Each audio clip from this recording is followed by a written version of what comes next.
이게 1920년 미국 캘리포니아에 있는 한인 비행대입니다. 비행기를 여러 대 사서 비행대대를 만들어요. 1920년이요? 20년입니다 이게. 아니 라이트 형제가 비행기를 만든 게 1903년이거든요. 예. 진짜 대단하네요. 우리나라가 저렇게 선구자였다고? 예.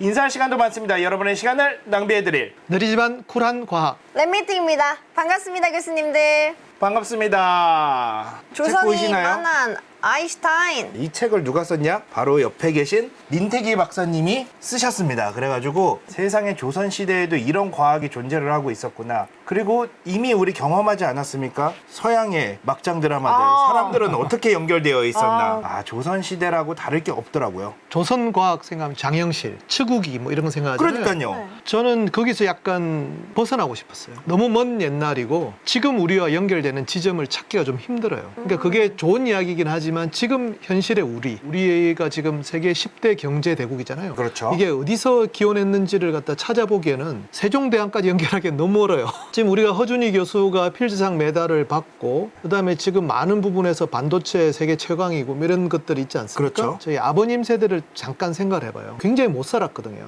해방이 될 때 우리나라가 최빈국이었어요. 6.25 때 이디오피아가 우리한테 지원군을 보냈거든요. 맞아요. 제가 어릴 때는 필리핀이 우리보다 잘 살았기 때문에 배구 선수들이 필리핀에 가고 그랬어요. 농구 선수였구나. 네, 농구 선수죠. 네, 그게 불과 몇십 년 전인데 그러면 우리가 어떻게 이걸 역전할 수 있을까? 근데 그게 어느 날 갑자기 된 것인가? 누군가가 노력을 많이 했겠죠. 네. 근데 그 이야기가 가만히 생각해 보면 또 숨겨져 있어요. 그 이유가 조선이 끝나는 그 시점부터 개화기 일제시대 때는 우리가 언급을 좀 하기가 꺼려지는 거죠. 되게 어두운 역사였고 그때 역사를 하려면 독립운동 이야기밖에 못 해야 되는데 맞아요. 독립운동 이야기하면 다 가슴 아픈 이야기밖에 없잖아요. 그 이야기로만 끝나면 해방이 된 후에 우리나라가 이렇게 발전했다는 걸 설명할 수 있는 근거가 없어지는 거예요. 현실적으로 너무나 힘든 시대를 어떻게든 극복하려던 사람들이 있었던 거고 그게 바로 과학자들이었다. 근데 그 사람들의 인물을 이렇게 계속 추적하다 보니 지금 현재 있는 우리의 과학과 다 연결이 돼요. 근데 그걸 잊고 지내면 안 될 것 같아서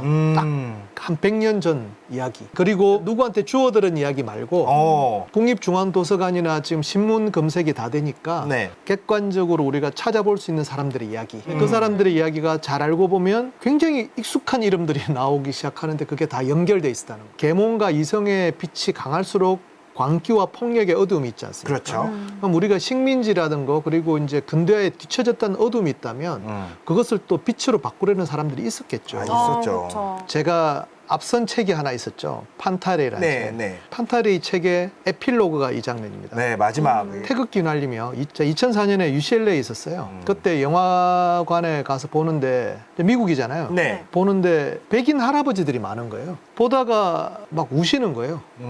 진짜 펑펑 울어요. 제가 생각했던 한국 전쟁 때보다 백인 참전 용사들이 느낀 게 되게 컸던 것 같아요. 그 사람들도 꽃 같은 젊음이 있었겠죠. 그럼 우리의 아버지도 청년 시절이 있었을 텐데 네. 그 시절을 갖다가 우리 부모님 세대들이 잘 안 하려고 하시거든요. 한국 전쟁 때 일어났던 일을. 맞아요. 그 이야기를 이제 찾아보려고 했던 계기가 된 건데 잘 보시면 위에 제일 크게 쓰여진 게 괴뢰군 돌연 남침을 기도. 그러니까 북한에서 갑자기 지금 남침을 했다는 거죠. 근데 왼쪽에 이제 눈이 좀 좋아야 보이는데요. 왼쪽에 자그맣게 국력은 과학력이라고 있습니다. 괴뢰군 얘기가 나오는데 여기서 다른 걸 찾으셨어. 전쟁이 벌어지는 저 시기에 저런 국력은 과학력이라고 썼던 저 내용은 뭘까? 급박한 시기잖아요. 근데 저 또 사설이 하다가 중간에 중단이 돼요. 계속 이로 끝나요. 예, 계속 돼 있는데 이제 사실은 서울이 함락되고 이제 다시 이루어지지 않죠. 저 시점부터 제가 이제 그러면 아버지의 세대를 찾아보려고 하니까 아버지의 아버지, 할아버지 세대 때까지 가게 되고 그러다 보니까 결론은 뭐냐면은 제가 검색 가능한 딱 그 시점에서 이제 멈춰서 시작하게 됐던 거죠. 그 시점이 1895년입니다. 그때 무슨 일이 있는지 한번 보실까요? 네. 이분입니다. 갑신정변의 주역으로 알려져 있죠. 김옥균이라는 분이 이제 개화파를 이끄셨고 네. 서재필, 서광범 이런 분들이 우리 같으면 방송국을 점령한 거죠.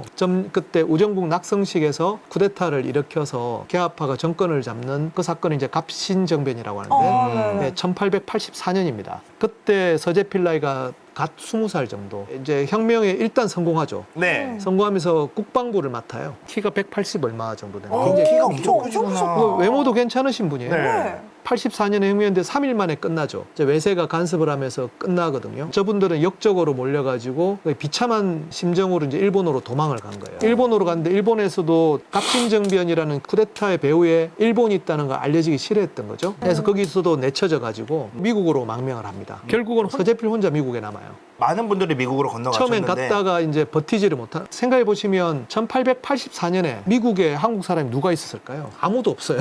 그러면 영어를 어떻게 해요? 네, 지금 어떻게 이분들이 6.25 경전외던 선비들이잖아요. 일단은 먹고 살아야 되니까. 근데 이분들이 양반들이잖아요. 노동을 해본 적이 없잖아요. 근데 서재필은 막노동을 합니다. 가구점에서 일하고요. 결혼해서 부인도 있었고 네. 그다음에 아기도 있었어요. 다 죽습니다. 다 자살, 참형. 서재필의 부인이 서재필이 쿠데타를 해서 이제 역적으로 몰리니까 네. 친정에 도망을 가요. 친정에 문을 안 열어주고 그러니까 다시 또 시댁으로 돌아왔겠죠. 서재필의 어머니가 같이 죽자고 해서 같이 독약을 먹어요. 그러니까 온 가족이 자살합니다. 그러니까 1살인가 2살짜리 아기는 그대로 굶어 죽는 거죠. 완전히 초토화됩니다. 그 집 자체가 집터 자체를 허물어 버리고 뭐 이런. 그때는 역적은 그렇게 했거든요. 그렇게 해서 혼자 도망간 거예요. 20살짜리가. 돈을 벌어본 적이 없잖아요. 무적장 가서 막노동을 한 겁니다. 얻어맞아 가면서. 그러다가 이 사람이 똑똑하다 보니까 영어를 빨리 배웠겠죠. 이분이 영어를 배우기 위해서 혼자 스스로 단어장을 만들어요. 혼자 그렇게 독학을 합니다. 그냥. 와. 독학을 했는데 의대에 들어가요. 고등학교로 먼저 갔어야 되잖아요. 네네. 고등학교 때 수학과 물리학을 독학을 합니다. 배워본 적이 없어요. 물리학을 언제 배워봤겠어요? 6.25 경전외던 선비였다니까. 나 지금 소름 소름. 돋았어요. 우등상으로 졸업하고요. 의대에 진학해요. 그리고 의사가 됩니다. 10년 만에. 고등학교로 먼저 들어간 네, 거네요. 네, 20살에. 네. 그리스 히라보 이런 거 하고 라틴어 하고 그리고 결혼을 해요. 재혼을 한 거죠. 미국인 부인하고. 저 미국인 부인이 누구냐면은 장인어른 되는 분이 철도 우편국장이셨고 뷰캐넌 대통령의 사촌 동생 유력가 집안하고 결혼한 거죠. 그리고 그 서재필의 결혼식은 워싱턴 포스트에 남아 있어요 지금. 아, 진짜로요? 굉장히 유명한 결혼식이라서. 당시만 해도 사실 동양인이 그렇게 많지는 않았을 네. 텐데 미국에 네. 그것도 여자 집안이 명망가 집안이라고 하면은 타고나신 지금도 분이네요. 쉽지 않을 걸요. 영어 한마디 못하던 한국인이 가서 그렇죠. 갑자기 몇 년 만에 의대 진학해서 의사가 돼가지고 쉽지 와. 않죠. 근데 지금 혼자 하신 거예요. 혼자 하신 거예요? 그게 너무 진짜 인생 혼자 아무도 없어요. 거예요? 아무도 없어요. 뭐 아무도 없는 거예요. 오른쪽이 똑같은 1895년에 퀴리 부부입니다. 왼쪽이 서재필 부부의 신혼 사진이고 오른쪽이 퀴리 부부의 신혼 사진인데 굉장히 아이러니해요. 서재필은 식민지가 되기 직전에 조선을 탈출해서 서양 열강의 하나였던 미국에서 주류사에 있는 여인과 결혼을 한 거죠. 폴란드가 그때 식민지였잖아요. 러시아의 식민지였거든요. 식민지에서 다시 서양 열강인 프랑스로 유학을 와서 유력가와 결혼한 퀴리 부인.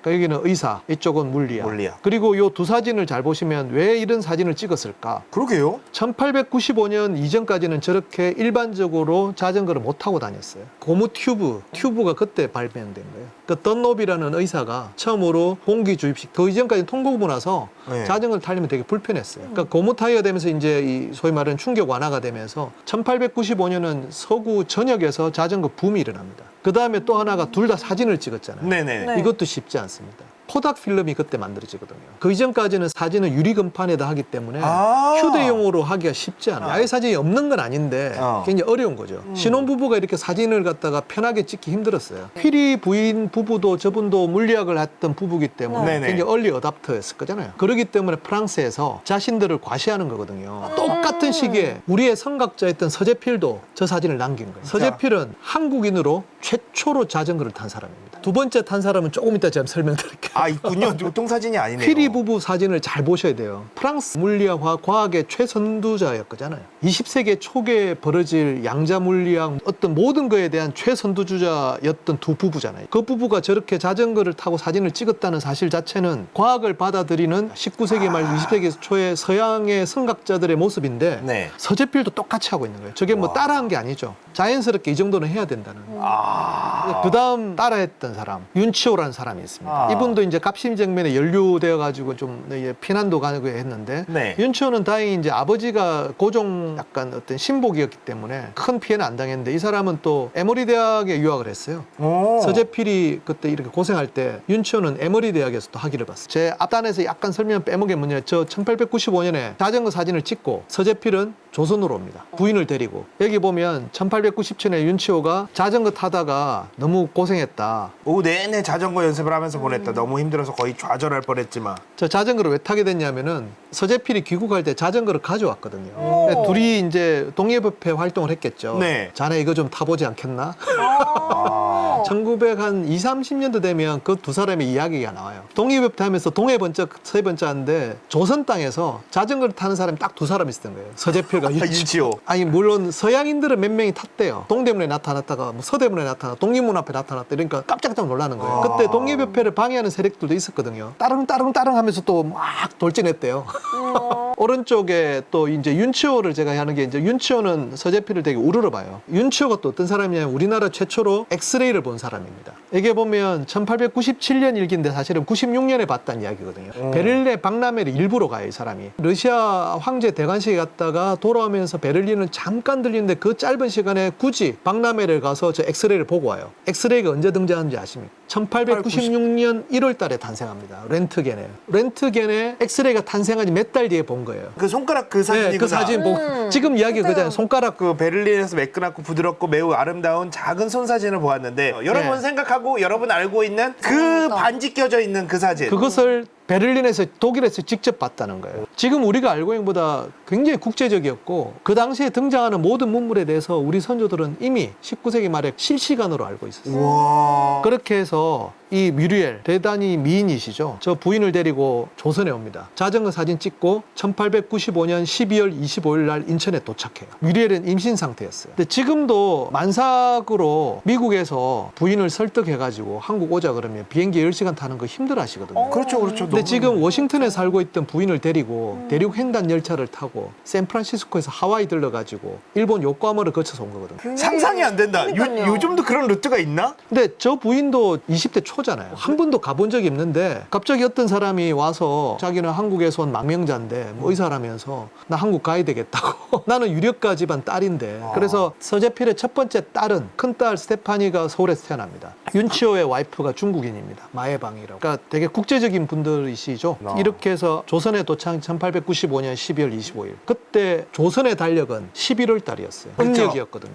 그리고 일주일 뒤 갑자기 11월 달이 1월 달로 바뀝니다. 우리나라의 처음 달력이 양력이 되는 양력이 순간. 그때 들어오죠. 1896년을 우리가 건양 1년이라고 하는데 맞아요. 건양이라는 게 양력을 세운다는 뜻입니다. 네. 그리고 1월 달에 서재필이 갑자기 대중 강연을 해요. 상당히 우리가 오해하는 것 중에 하나가 서재필은 한국말을 못했을 것이다. 10년 동안 한국을 잊었고 영어로만 이야기했다. 오해입니다. 그렇게 다시 한국에 와서 썼던 글이 이렇게 남아 있습니다. 우와. 절대 잊지 않았어요. 저런 분이 미국 가서 갑자기 영어 배워서 의대 갔다가 미국 부인하고 결혼한 다음에 한국 와서 다시 또 쓰는 거예요. 아, 한문을. 진짜 선비네. 이거 지금 보성에 서재필 기념관이 있거든요. 가서 보실 수 있습니다. 겨울에 썼기 때문에 지금 보면 지금 왼쪽 끝에 보면 백설이 있는 아침, 하얀 눈이 내린 아침에 서재필이라고 돼 있어요. 절대 잊지 않고 대중 강연을 하는데 그 대중 강연에서 어떤 이야기를 하냐면은 태극기 이야기를 합니다. 국기에 대한 경례를 가르칩니다. 그러니까 나라에 대한 충성보다는 제가 태극기를 여러 번 할 거예요. 이분들이 무엇에 집착했는가? 태극기에 집착하십니다. 왜냐하면은 왕에 대한 충성이 아니고 국가에 대한 충성. 국가의 주인이 누군가?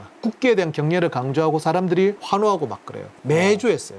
그 다음에 그 강연 주제가 인권, 자유, 평등, 위생, 건강, 의사니까 그걸 강조하는 걸 합니다. 그렇게 해서 만든 신문이 독립신문. 1895년 12월 25일 날 도착한 서재필은 한 달 뒤에 대중 강연을 한 다음에 국기에 대한 경례를 가르치고 그 다음에 4월 달에 독립신문을 펴냅니다. 이때가 4월 7일이 지금 신문의 날이에요. 자, 얼마나 독립신문이 중요하냐 보시죠. 우리 신문이 한문은 안 쓰고 다만 국문으로만 쓰는 것은 상하 귀천이 다 보게 함이라. 또 국문을 이렇게 귀절을 그러니까 띄어쓰기를 했다는 거죠. 네. 띄어쓴 즉 아무라도 이 신문 보기가 쉽고 신문 속에 있는 말을 자세히 알아보게 함이라. 왜 신문을 내는지 명확하잖아요. 네. 와, 한글로만 하겠다는 이야기예요. 장난 아니다. 이게 서재필입니다. 90년대 초반 후반만 하더라도 신문이 한자가 가득했거든. 근데 저기 보면은 한자가 없어. 절대로 독립신문만 안 써요. 보도. 그리고 이걸 갖다가 편집한 사람이 주시경 선생입니다. 그러니까 주시경 선생을 어떻게 채용하느냐 하면은 그러니까 갑신정비 실패한 것은 백성들이 이해를 못하는 거거든요. 아. 그럼 백성들을 계몽을 해야 되잖아요. 그럼 한글을 해야 되는 거예요. 갑신정변을 시도한 사람들은 이 계몽이 얼마나 중요하고 이 변화가 얼마나 중요한지를 이해하고 있었는데 나머지가 이해를 못한 거야. 그래서 실패를 한 거지. 이게 왜 필요하지? 이런 거였던 거지. 그렇게 해서 학교에 갑니다. 배제학당이라는 데 가서 학생들을 갖다가 가르칩니다. 어떻게 가르치냐면 토론 수업을 해요. 이거 배우라 외우라고 하지 말고 네네. 조선이 망한 까닭은 무조건 외웠잖아요. 그거 아니고 찬반 양팀을 나눠가지고 토론을 시켜요. 거기에 이제 주시경, 그 다음 좀 이따 이승만이라는 사람이 나옵니다. 대통령. 주시경하고 이승만이 절친이에요. 토론회 수업하는 거의 말 동아리가 협성했는데 지금도 남아있어요. 배제학당에 남아있어요. 거기서 이제 스타가 이승만인 거죠. 그걸 보고 윤치호가 감동을 합니다. 불과 몇 달 만에 학생들을 이렇게 완전히 바꿔놓을 수 있냐고. 영어식 토론 수업을 해요. 영어로. 근데 주시경은 어쨌든 한글을 굉장히 중요시했기 때문에 주시경을 문학자. 통해서 아까 말했던 띄어쓰기 쫙 한 거죠. 이게 윤치일기인데요. 독립신문이 순한글로 막 나오잖아요. 네. 그러다 보니까 한글 철자법에 대해서 공부를 한 거예요. 윤치호가. 그러니까 서재필한테 제안을 하는 거예요. 우리 철자법 이렇게 하자면 지금 밑에 보면 upper R라는 게 있고 lower R라는 게 있습니다. 그러니까 upper R은 그냥 A고 lower R은 우리가 아래 아래 아자. 가나 다라를 저렇게 가 밑에 아래를 찍지 말고 그냥 upper R로 해도 된다고 지금 한글을 막 써놨잖아요. 아 근데 윤치호 이분은 어떻게 영어를 저렇게 잘했지? 이것도 원래가 윤치호가 일기를 처음에는 한문으로 썼어요. 그러다가 본인도 한글로 쓰려고 했어요. 근데 한글 어휘가 딸려요. 그때는 그 한글을 언문이라고 불러가지고 한글에 적합한 단어가 없어요. 아. 그러면 한문을 발음만 써야 되잖아요. 네네네. 그러니까 오히려 헷갈리는 거예요, 이게. 그러다가 차라리 영어로 쓰는 게 낫겠다 싶어가지고 영어로 쓰시는 거죠. 와. 와. 근데 중간에 보면 지금 자기가 쓰는 한글을 다 써놨잖아요. 네. 그리고 지금 서재필하고 저 이야기 했다는 거는 서재필의 한글 사랑을 알 수 있는 거죠. 와. 서재필도 똑같이 한글 맞춤법을 같이 고민한 거예요, 저렇게. 100년 조금 더 됐죠? 그때만 하더라도 우리나라 한글의 단어와 어떤 체계가 막 없었다는 거죠. 그렇죠. 띄어쓰기를 독립신문이 처음 한 겁니다. 우리 조선왕조실록 같은 거 보시면 함자가 띄어쓰기 없어요. 아는 사람은 안다 이런 식으로 약간 지식인들의 허세들이 있는 거죠. 그러면 안 된다는 거죠. 초기 홍길동전 원본이 남아있거든요. 보시면 띄어쓰기가 없어요. 네. 그거를 갖다 깨치자고 지금 이분들이 1896년에 신문을 낼 때 서로 합의를 본 겁니다. 맞아. 아, 세종대왕님이 한글을 만드셨을 때 나란말 쓰면 중국의 나라, 중국과 달라서 우리나라 말로 하자고 하는 건데 그 이야기도 이분들이 하세요. 세종대왕이 할 수 있는 거는 그 정도도 혁명적이었고, 자 그렇다면 세종대왕이 했던 대로 따라하는 게 아니고 우린 더 나가야지. 그 이야기를 하세요. 띄어쓰기를 왜 하는지에 대해서. 이 97년쯤 되면 이분의 이제 속셈이 드러납니다. 서재필이. 대중강연을 하는데 더 과격해져요. 개인의 권리를 위해서는 임금을 죽일 수도 있다는 말을 해요. 이게 예나 지금이나 어그로가 먹힌다는 거야. 아, 젊은 학생들이 더 열광하기 시작합니다. 점점 더 서재필은 자기 편들을 만드는 거예요. 독립협회가 소위 뭐 불온 사상의 온상지가 되고 만민공동회가 만들어지고 막 그럽니다. 그러니까 길거리에서 사람들이 막 웅성웅성거리고 막 그렇게 결국 사고가 나죠. 이렇게 다 잡혀 들어가. 이승만은 지금 쇠사슬에 묶여 있거든요. 그러네요. 그러니까 1903년에는 풀려날 때고 잡혀 들어간 게 1898년, 99년 사이인데 98년에 이제 서재필은 결국은 그 말 이후에 엄청난 협박을 받고 암살위협에 시달리다가 일본과 러시아의 또 열강 다툼에 또 끼어들어요. 이제 독립신문이 이제 논조들이 결국은 여러 가지 복잡한 국제관계에서 엮여가지고 이 사람이 모든 공직에서 물러나고 미국으로 다시 돌아갑니다. 불과 몇 년 만에. 다 돌아가고 난 다음에 더 큰일이 벌어져요. 자기가 남긴 이 학생들이 과격해지는 거예요. 98년 여름쯤 되면 서울 시내가 촛불 집회처럼 그냥 사람이 꽉 찹니다. 의회를 설치해라. 공화정을 하자. 공화정까지는 아닌데 이제 이게 입헌민주 막 그렇게 막 요구가 터져요. 그 정부도 놀래가지고 황국협회를 만들어가지고 막 싸우죠. 그래서 막 유혈 충돌이 일어납니다. 그게 1898년 여름에 조선의 모습입니다. 그때 이제 독립협회는 더 나가시는 거죠. 독립협회 회장을 때 안경수라는 분이세요. 고종이 물러나야 된다. 그분 결국 사형당하시는데 지금 군주제 국가에서 왕보고 너 물러나야 된다. 김홍육이라는 사람이 결국은 황제 암살 시도를 합니다. 그게 98년 여름이에요. 왜 이런 건 안 배웠죠? 이 보세요, 사진 보세요. 중요한 역사 아닌가요? 그러니까 이 요구들은 결국은 이제 다 잡혀 들어가면서 끝이 나는데 이승만은 왜 쇠사슬에 묶여 있냐? 이제 잡혀 들어가니까 절친이 주시경 선생이잖아요. 탈옥해라. 그리고 권총을 건네줘요. 권총으로 관수를 쏘면서 탈옥을 해요. 그러다 또 잡힙니다. 같이 탈옥했던 딴 사람은 사형을 당했고요. 근데 왜? 이승만만 사회를 줬어요. 재판관이 홍종우라는 분이세요. 갑신정변의 주역이 김옥균이죠. 네. 김옥균을 암살한 사람. 고종의 자객이었죠. 홍종우는 프랑스 유학생이었어요. 그래서 최초로 우리나라의 춘향전, 심청전을 프랑스에 소개하신 분이고요. 프랑스 요리의 대가였대요. 그래서 진짜? 유학생들 모임하면 프랑스 풀코스 요리해가지고 사람들 모이는데 우와. 그렇게 김옥균의 환심을 사가지고 암살하죠. 그래서 고종이 이분을 조선에 데려와서 재판관이 되죠. 그 재판관이 돼서 보는데 이제 독립협회 만민공대 사람들 다 잡혀 들어왔잖아요. 네. 그래서 탈옥하다 잡혀 들어왔어. 이승만은 살려줍니다. 이걸 다 어떻게 하시는 거예요? 아니 어떻게 아시는 건데 도대체 왜 안 배웠지? 그러니까 이승만에 대해서 우리가 자세히 알기가 좀 힘들죠. 많이 차단돼 있죠, 지금은. 윤치호도 그렇고 다 나중에 친일도 하시고 다 하시잖아요. 네네. 나중에 친일을 하면 그 앞에 있는 역사도 다 삭제해버립니다. 잘려지는구나. 그 사람의 인생을 통해서 여러 가지 스펙트럼이 있거든요. 그러니까 역사 속에 있는 윤치호나 이승만이라는 사람이 나중에 친일도 있고 독재를 했겠죠. 근데 그 앞에 있는 것도 없애버리면 우리가 겪고 있는 역사적인 어떤 논쟁들이 거기에 숨어 있습니다. 특정 것 때문에 요거 빼고 저거 빼고 하면 남는 게 없어요. 그 사람은 없어지는 거예요. 그러지 않고 어떤 사람이든 오늘 말씀드리는 모든 사람은 굉장히 복합적입니다. 뭐라고 말하기 되게 힘들어요. 이승만이 주시경하고 친구니까 그럼 주시경도 이승만 독재자의 친구네? 뭐 이래버리면 이제 그리고 남는 사람이 나는 없어지잖아요. 없어요.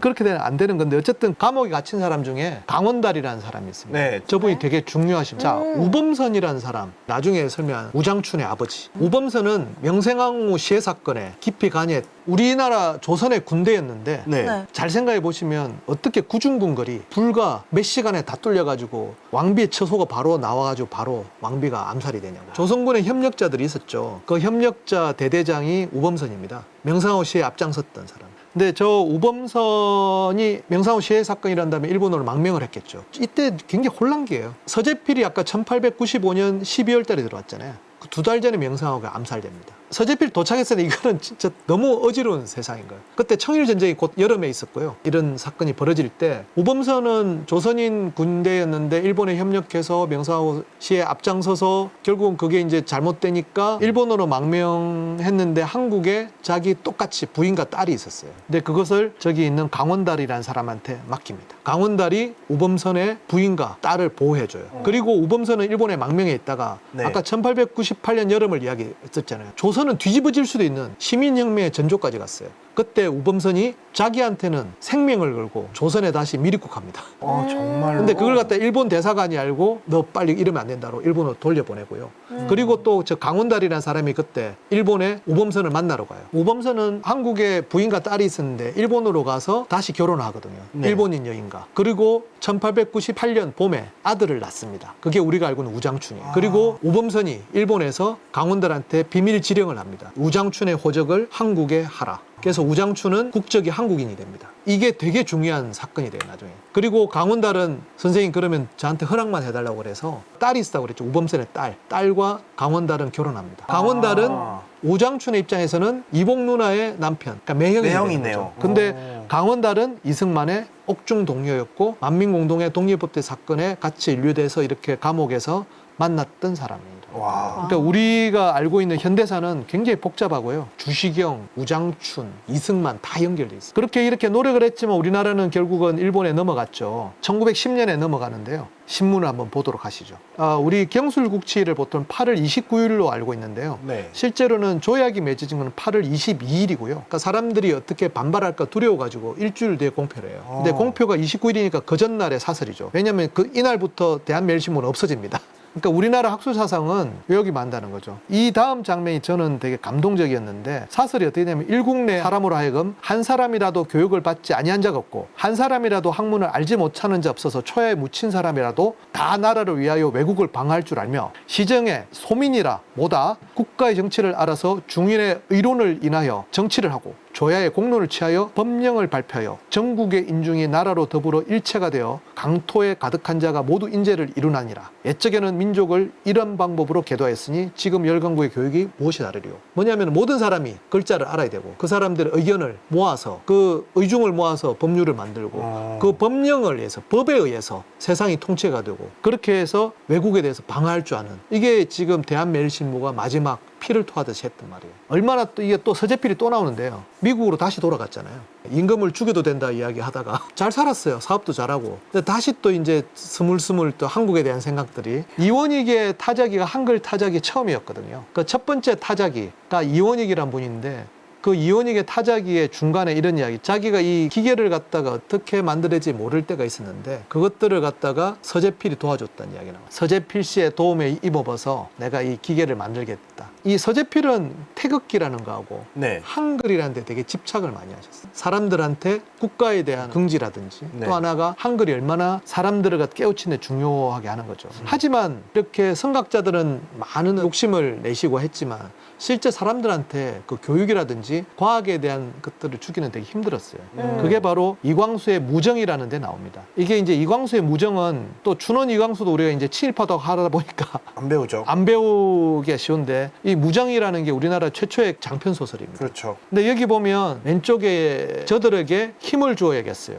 지식을 줘야겠어요. 힘과 지식을 줘야겠어요. 말하면서 뭐라고 하냐면 과학하고 형식은 부르짖었다는 계몽을 해야 되겠다는데 조선 사람에게 힘을 줘야 되겠다, 지식을 줘야 되겠다. 그건 뭐냐면 핵심은 과학이라는 겁니다. 지금 오른쪽에 보면 나는 교육가가 되랍니다. 그리고 전문으로는 생물학을 연구하랍니다. 그러나 듣는 사람 중에는 생물학의 뜻을 아는 자가 없었다. 이렇게 말하는 형식도 물론 생물학이란 참뜻은 알지 못하였다. 다만 자연과학을 중히 여기는 사상과 생물학이 가장 자기의 성미에 맞을 듯하여 그렇게 작정한 것이다. 생물학이 무엇인지도 모르면서 새 문명을 건설하겠다고 자담하는 그네의 신세도 불쌍하고 그네를 믿는 이 시대도 불쌍하다. 짠하죠. 한심하다고 지금 자학하다고 보시면 안 되고요. 우리 좀 잘해보자는 거거든요. 이광수가 나중에 제가 보시면 이 사람이 상대성 이런 데서 논문을 씁니다. 논문을 써요? 예, 나중에 제가 보여드릴게요. 논문이요? 예, 상대수를 설명하는 논문을 씁니다. 그러니까 우리가 지금 많이 모르는 게 많죠. 아무튼 간에 이광수가 왜 과학을 불러들였냐면은 다들 지금 우리나라가 뺏겼잖아요. 뺏겨서 힘을 길러야 되겠다. 교육, 그러니까 실체가 뭐냐. 교육의 실체가. 이광수의 무적이 말하잖아요. 과학이라고. 그리고 생물학이라고 했던 게 이때